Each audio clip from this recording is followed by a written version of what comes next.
Արցախի հանրապետության նախագահի աշխատակազմին առընթեր 44-օրյա պատերազմից հետո 2021 թվականի մարտին գործարկվել է արագ արձագանքման թեժ գիծ, պահանջներին ու բողոքներին առավել գործուն կերպով արձագանքելու նպատակով։ 119 հեռախոսահամարին զանգահարելով Արցախի հանրապետության քաղաքացիներն ու այցելուները կարող են ստանալ իրենց հուզող հարցերի պատասխանները կամ ահազանգել առկա խնդիրների մասին։ Շրջափակումը փոխել է նաև թեժ գծի աշխատանքի բնույթը։ Եթե նախկինում ստացված հարցերը հիմնականում սոցիալական ուղղվածությամբ էին, ապա հիմա առավելապես շրջափակման, կիսված ընտանիքների միավորման, բարալանյութի և գնաճի մասին է։ Նախագահի աշխատակազմի քաղաքացիների ընդունելության և զանգերի բաժնի վարիչ Արմինե Հարությունյանը ափսոսանքով է նշում թեժ գծի արդիական մնալու մասին։ Հույս հայտնում, որ ապագայում հանրապետության առաջ ծառացած խնդիրները կլուծվեն։ Թեժ գծի ստեղծում պայմանավորված է հիմնականում հետպատերազմյան իրավիճակով, երբ ունենք բավականին բարդ իրավիճակ ունեինք, ահագին մեծ թվով տեղահանվածներ ունեինք եւ որպեսզի մարդիկ կարողանան իրենց անելիքը իմանան, գտեն իրենց հուզող հարցերի պատասխանները եւ այլն, այդ մի շարք նման պայմաններից ելներով ստեղծվեց թեժ գիծը, որը գործում է մինչև այսօր եւ զանգելով մեր աղջիկներին, մեր թեժ գծին, քաղաքացիները հնարավորություն են ստանում ստանում իրենց հարցերը լուծելու վերաբերյալ որոշակի տեղեկատվություն ստանում։ Թեժ գիծը ինքը իր բնույթով, թեժ գծի գործառույթը դա տեղեկատվություն տրամադրել, խորհրդատվություն տրամադրել քաղաքացիներին, բայց մենք չենք բավարարում միայն նրանով, այսինքն ուղղորդել քաղաքացուն, թե նման իրեն հուզող տվյալ հարցով որտեղ լինի, ինչ պետական կառավարման մարմին լինի, ում լինի։ Աշխատանքի կարևոր պայմաններից մեկն է, որ քաղաքացուն վերաբերվել բավականին նրբանկատությամբ, կարողանան նաև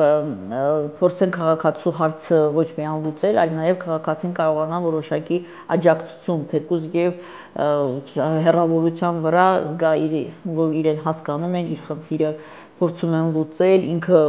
մենակ չէ ստվյալ եւ հաճախակի լինում են դեպքեր, երբ քաղաքացիները հետ են զանգում, շնորհակալություն են հայտնում կամ անգամ շնորհակալություն են հայտնում իրենց մենակ լսելու համար, հատկապես այս իրավիճակում, շրջափակման իրավիճակում մարդկանց մոտ չեմ ասում, որ ինչ-որ sense խուճապային տրամադրություն է, բայց լինում են դեպքեր, երբ մարդիկ ստեղծված իրավիճակով մի քիչ ավելի նեղված, կարող են մի քիչ ավելի ագրեսիվ դրսևորեն իրենց կամ նման բաներ, բայց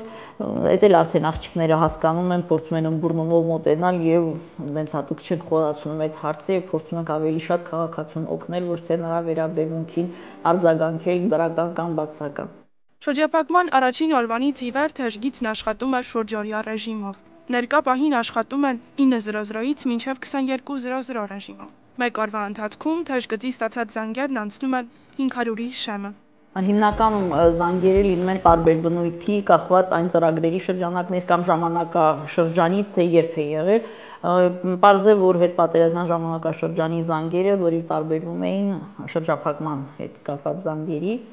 եւ թիվն էլ եւս պայմանավորված է դրանով։ Եթե որևէ ծրագիր է իրականացվում, որևէ հարց պիտի լուծվի, ապա այդ շրջանակներում այդ բնույթի զանգերը ավելի մեծ են լինում եւ կամաց լուծվելով եւ արդեն այդ խնդիրը լուծում են, առաջ է գալիս մի ուրիշ խնդիր եւ այդ զանգերի մեծամասնությունը հիմնականում լինում է այդ հարցի վերաբերյալ եւ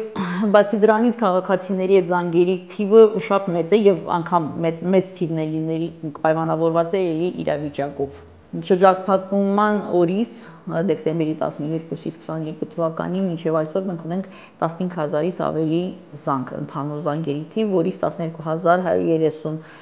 զանգը դա մուտքային զանգերն են եւ զանգերը մեզ եւ մոտավորապես 4000 զանգ արդեն ունենք հետզանգ քաղաքացիներին։ Էլեկտրաէներգիայի հովարային անջատումները եւ կապի հաճախակի խափանումները խանգարում են թեժ գծի լիարժեք աշխատանքին։ Տիկին Հարությունյանի խոսքով դրանք արագ լուծվում են։ Արցախի հանրապետության սոցիալ-նախարարության եւ Արցախի հանրապետության նախագահի աշխատակազմին առընթեր թեժ գծերի համատեղ գործելու մասին Արմինե Հարությունյանը մեկնաբանում է։ Ճիշտն ասած, դրանք բնույթով տարբեր են, քանի որ սոցիալ նախարարության թեժ գիծը 114-ը աշխատում է Այնտեղ հիմնականում զանգում են սոցիալական խնդիրների պատճառով, ինչպես նաև եթե մեզ են զանգում նման խնդիրներով, մենք ուղղորդում ենք, որ մեկ 4-ի հետ կապվեն եւ իրենց խնդիրների լուծումը այնտեղ գտնեն եւ կարծում եմ այդ ստեղծված իրավիճակով պատերազմից հետո ավելի շատ էր սոցիալական խնդիրների եւ որոշում կայացվեց, որ սոցիալ նախարարությունում գործի առանդին սոցիալական խնդիրների հետ լուծելու միտված թեժգիծ, իսկ մեր մոտ թեժգիծը ինքը ավելի լայն սպեկտր աներառում խնդիրներից կարող են եւ սոցիալական հարցերով զանգել եւ տարբեր բնույթի հարցերով զանգել, ինչպես նաեւ այդ զանգերը որպեսզի մենք կարողանանք ուղղորդել մենք արդեն մեր սոցիալական խնդիրների մեջ չենք խորանում, բայց քաղաքացիներին ուղղակի ուղղորդում են, իսկ մեկ-մեկին դա ուրիշ տարբեր սեկտորի հարցերի լուծում են։ Բնակչության հետ աշխատանքի դժվարությունների մասին գլխավոր մասնագետը նշում է. Հաշվի առնելով քաղաքացիների մտահոգություններն ու մտավախությունները, փորձում ենք տալ նրանց ավելի մեղմ պատասխան, ուղղորդել նրանց համապատասխան մարմին, իսկ լինում են դեպքեր նաև, որ զանգում են զուտ խորհրդի կարգով, ուզում են ինչ-որ խորհուրդ հարցնել, ինչ հարցով որտեղ դիմել, փորձում ենք ուղղորդել քաղաքացիներին ու կոչ եմ անում բոլոր քաղաքացիներին լինել ավելի հասկացող, հասկանան, որ մենք էլ նույն մտահոգությունները, նույն մտավախությունները ունենք ինչ-որ իրենք եւ ուղղակի մի քիչ դրական տրամադրվել, որ ամեն ինչ լավ է լինելու։ Թեժ գծի աշխատանքը քաղաքացիներին հույս է ներշնչում, որ իրենց խնդիրները մոտ ապագայում լուծում կստանան։